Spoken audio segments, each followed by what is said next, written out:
Have you ever played an RPG where fighting enemies only makes the game harder? Well, I have. Today, we're looking at Paper Mario Sticker Star. In most RPGs, battles are how you get stronger. You fight enemies, gain experience, level up, earn money, unlock new abilities, and slowly become better prepared for whatever comes next.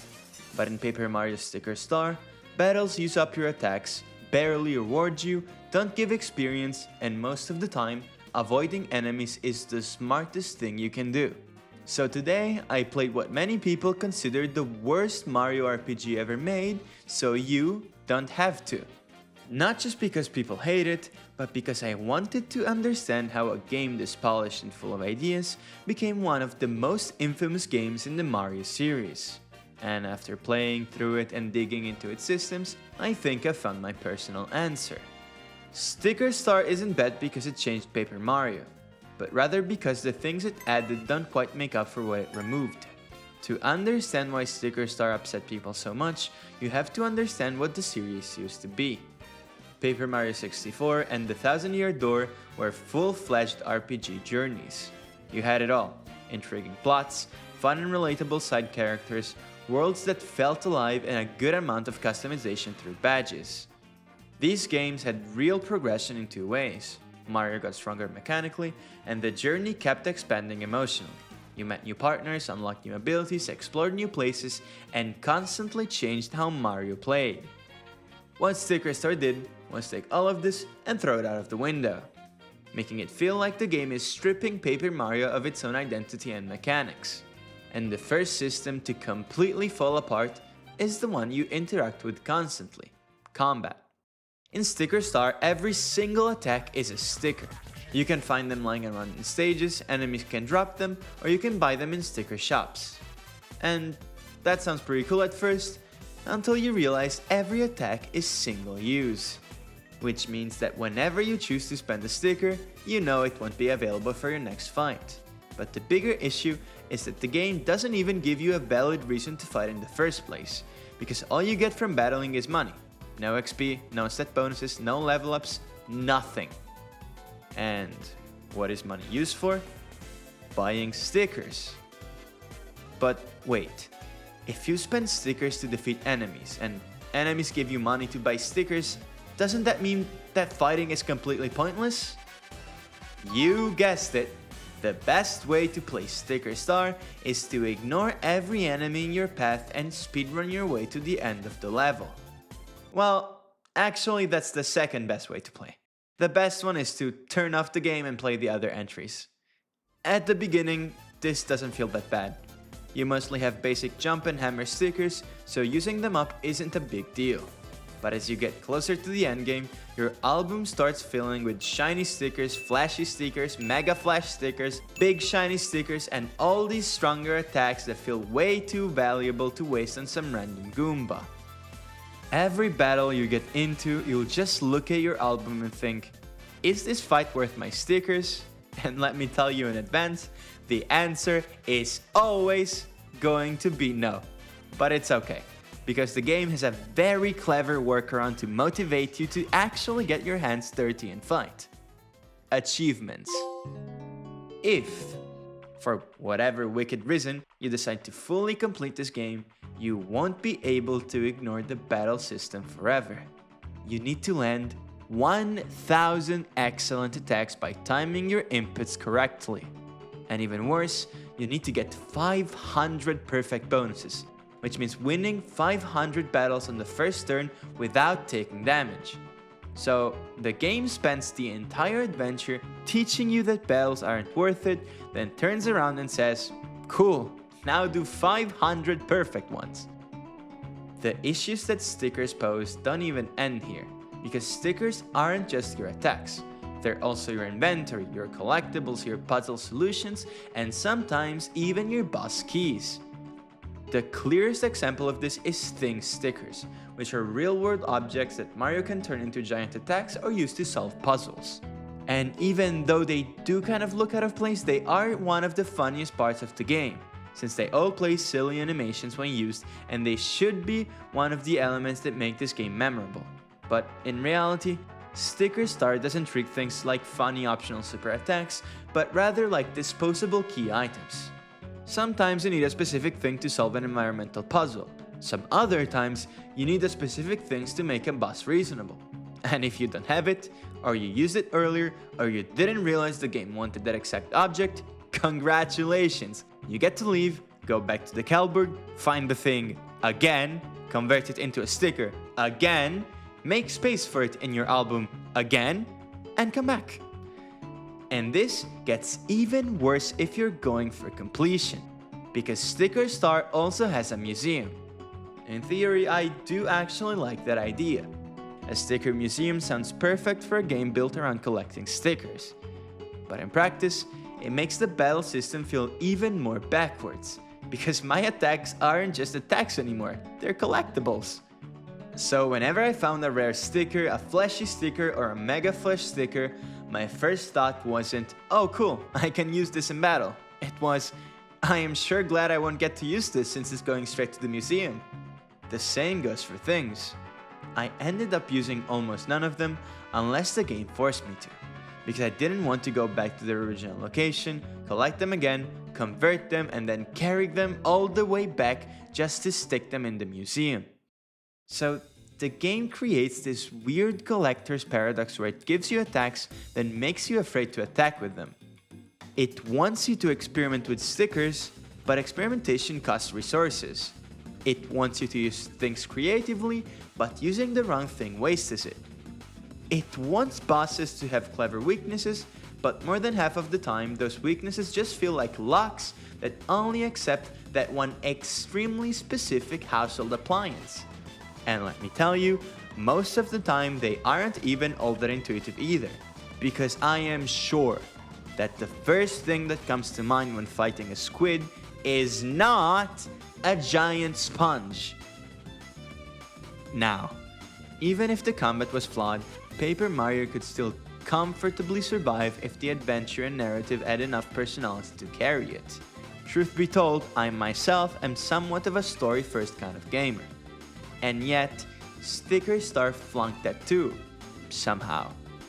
Paper Mario 64 and the Thousand Year Door had towns, chapter stories, weird NPCs, memorable villains, and most importantly, partners. Partners weren't just extra party members. They were characters you met during the journey.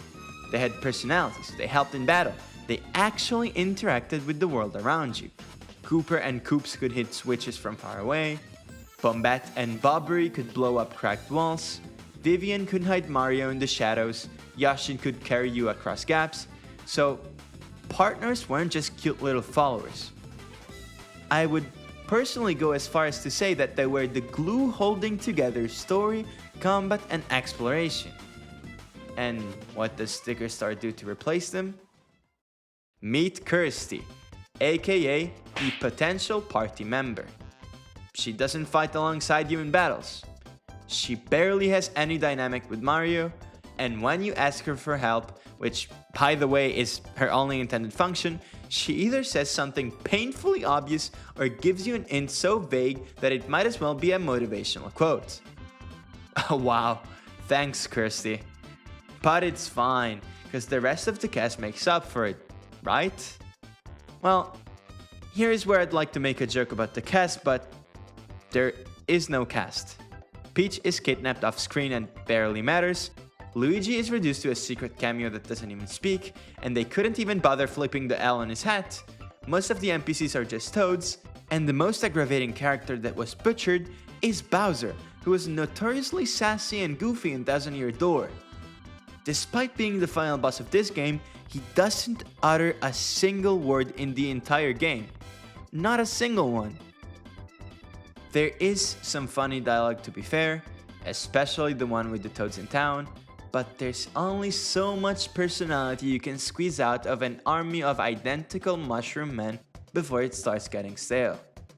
And stale is exactly the word I would use to describe this game in general. Sticker Star doesn't try to innovate the world at all. You fight Goombas, Koopas, Shy Guys, and mostly the usual bunch of enemies you see all the time. And the worlds are also the very standard Mario themes. We got the grass world, the desert world, the forest world, the snow world, and so on.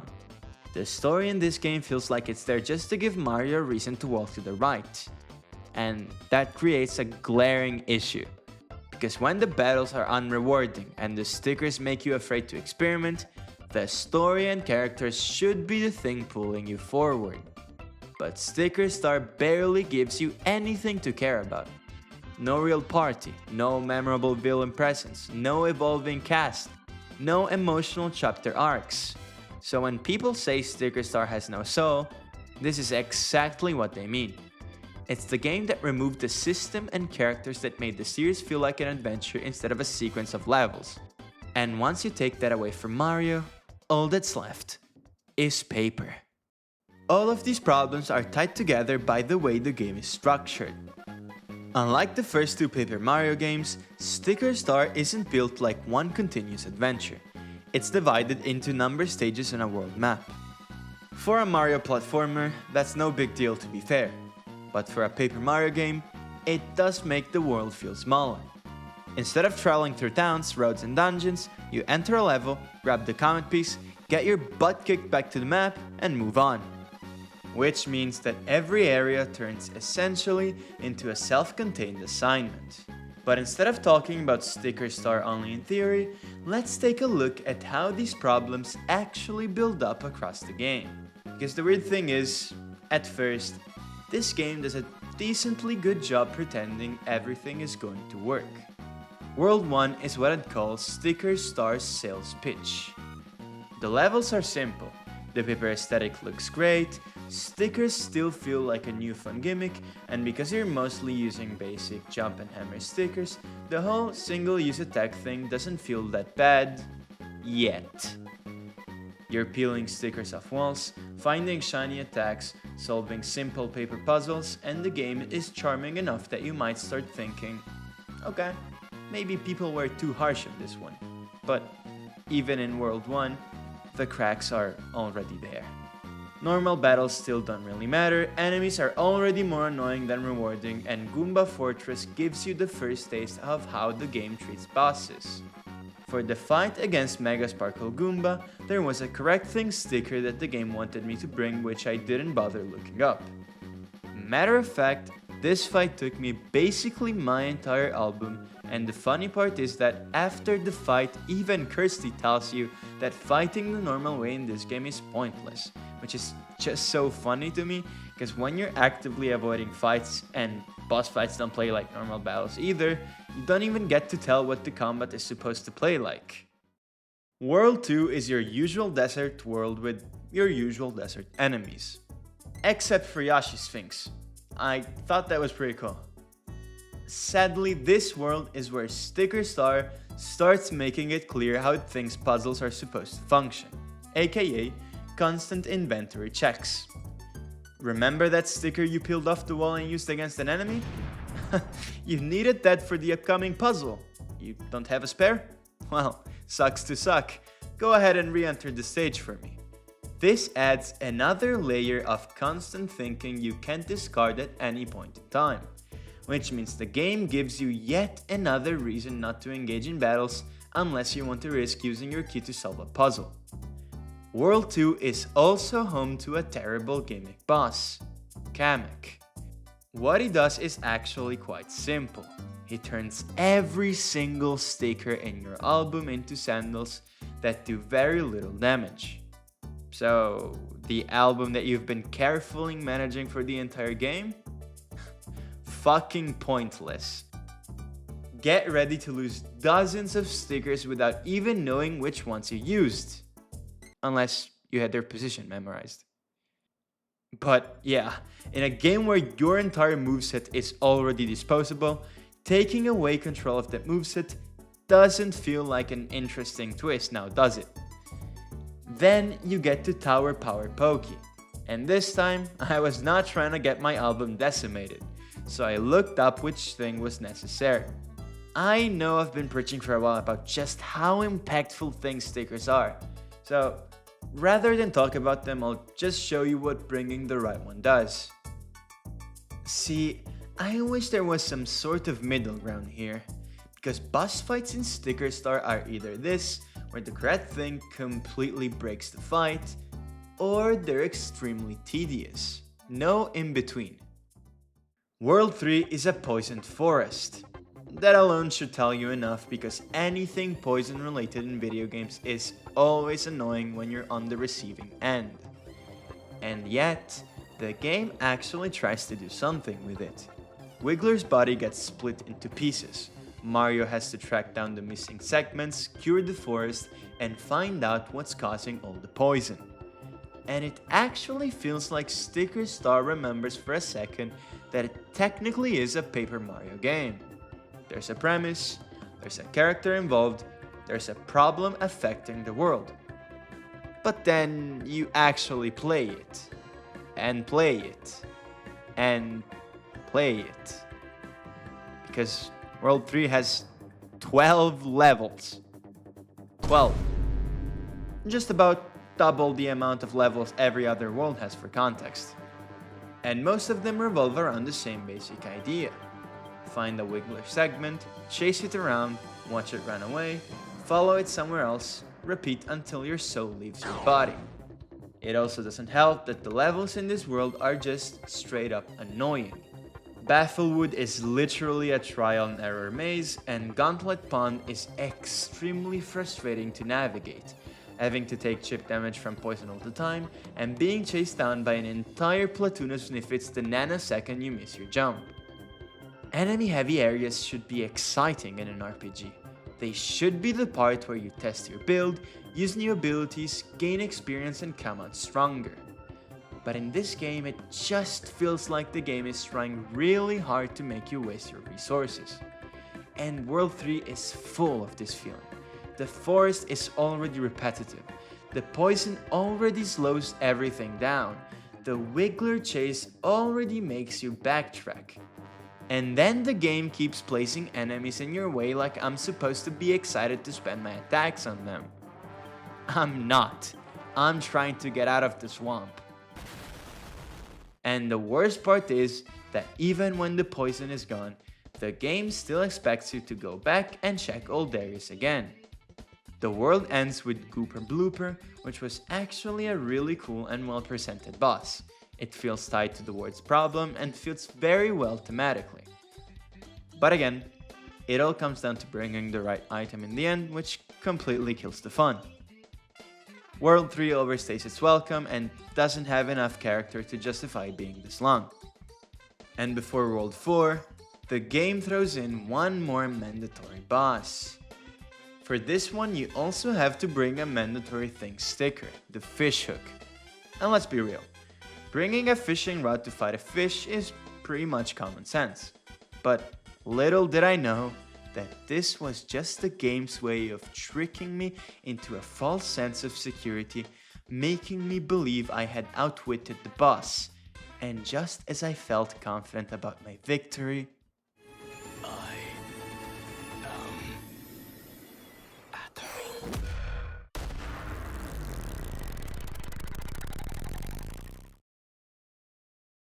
damn.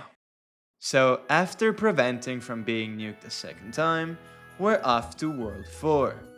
And let me tell you, World 4 pisses me off in a completely different way.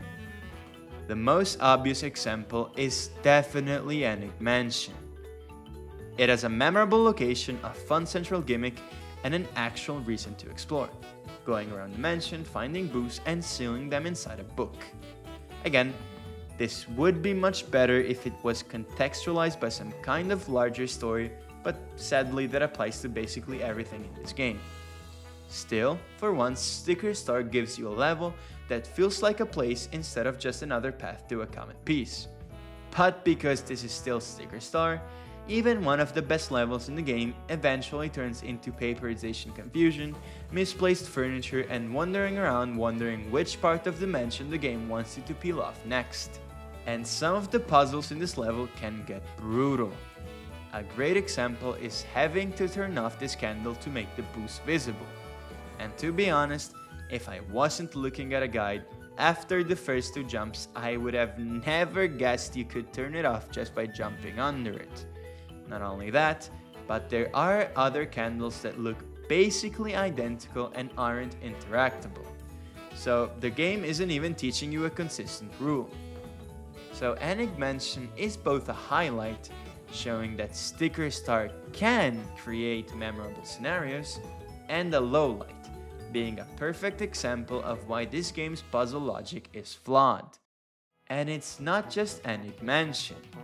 World 4 also has Whiteout Valley, the skill lift level. And I'm not saying this is some masterpiece kind of level, but it stands out because it actually changes the pace. Instead of another normal stage where you walk forward, avoid enemies, spend stickers and grab the comet piece, most of the level is built around riding a chairlift up the mountain while dodging obstacles. Bowser's Snow Fort is fun because it feels like an amusement park ride and plays nothing like other levels. And that's the issue with World 4. It's good because it doesn't play like normal Sticker Star. But if these levels are good because they feel the least like the average level, that probably says more about the average level than it says about World 4. The boss of this world is also where irony peaks. Mechanically, Mr. Blizzard is still the usual inventory check. But at least he gets dialogue.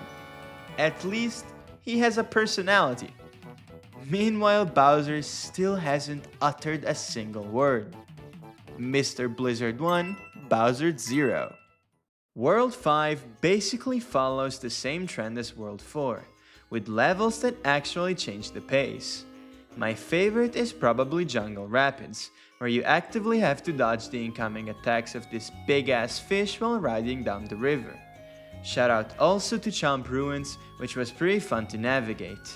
But what this world does best is that it actually feels like an adventure again, even if only for a little bit. You're constantly moving through different environments.